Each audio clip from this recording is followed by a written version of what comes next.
நம்ம எல்லாருக்குமே காசிப் பண்ணக்கூடாதுன்னு தெரியும். ஆனா, ஒருத்தவங்க நம்மகிட்ட வந்து ஒரு விஷயம் சொல்றேன், யார்கிட்டயும் சொல்லாத அப்படின்னு சொன்னா, உடனே நம்ம என்ன கேட்போம்? என்ன ஆச்சு? ஏதாச்சுன்னு கேட்கிறோம். ஆனா, ஏன் இந்த காசிப் மேல நம்மளுக்கு அவ்ளோ இன்ட்ரெஸ்ட் இருக்கு? இதுக்கு பின்னாடி ஒரு சைக்காலஜி இருக்கு. நம்ம பிரெயினுக்கு நியூ இன்ஃபர்மேஷன் ரொம்ப பிடிக்கும். அதுவும் நமக்கு தெரிஞ்ச ஒருத்தர பத்தின இன்ஃபர்மேஷன் அப்படின்னா, நம்மளோட ஆர்வம் வந்துட்டு இன்னும் அதிகமாகும். அவங்களுக்கு என்னாச்சு? இவங்களுக்கு என்னாச்சு? அவங்க ஏன் இப்படி பண்ணாங்க? இப்படி ஒரு மிஸ்ட்ரி மாதிரி இருக்கும்போது, நம்ம பிரெயின் அதுக்கான ஆன்ஸர தெரிஞ்சுக்க ஆர்வப்படும். அடுத்து ஒரு முக்கியமான விஷயம் என்ன அப்படின்னா, காசிப் அப்படின்றது எப்பவுமே நெகட்டிவான விஷயம் நம்மளால சொல்லவும் முடியாது.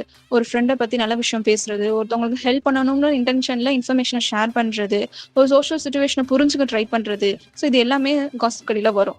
எப்பயுமே நம்ம காசிப் வந்து தப்பு நம்மளால சொல்ல முடியாது. ஆனா எப்போ வந்துட்டு காசிப் தப்பாகும் அப்படின்னா, ஒருத்தவங்கள பத்தி ஒரு உண்மையான விஷயம் தெரியாமலேயே ரூமர் ஸ்ப்ரெட் பண்றது, அப்படி இல்லன்னா ஒருத்தரோட பெர்சனல் இன்ஃபர்மேஷன அவங்க பெர்மிஷன் இல்லாம மத்தவங்ககிட்ட ஷேர் பண்றது, அது அந்த பெர்சன ஹர்ட் பண்ணலாம், அவங்களோட மரியாதையும் கெடுக்கலாம்.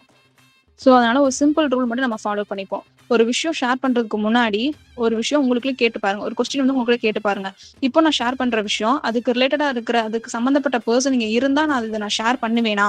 அப்படின்னு கேட்டு பாருங்க. உங்களோட ஆன்சர் நோ அப்படின்னா, தயவு செஞ்சு அந்த காசிப்ப அங்கேயே ஸ்டாப் பண்ணிருங்க. காசிப்ப வந்து விரும்புறது நம்மளோட ஹியூமன் நேச்சர். அது நம்மளோட ஒரு பார்ட் அவ்வளவுதான். ஆனா, அது எப்படி பயன்படுத்துறோம் அப்படின்றது தான் முக்கியம். ஸோ, நம்மளோட ஆர்வம் அப்படின்றது நார்மல் தான். ஆனா, அது வந்து ஸ்ப்ரெட் பண்ணி மத்தவங்கள ஹர்ட் பண்றது நார்மல் கிடையாது.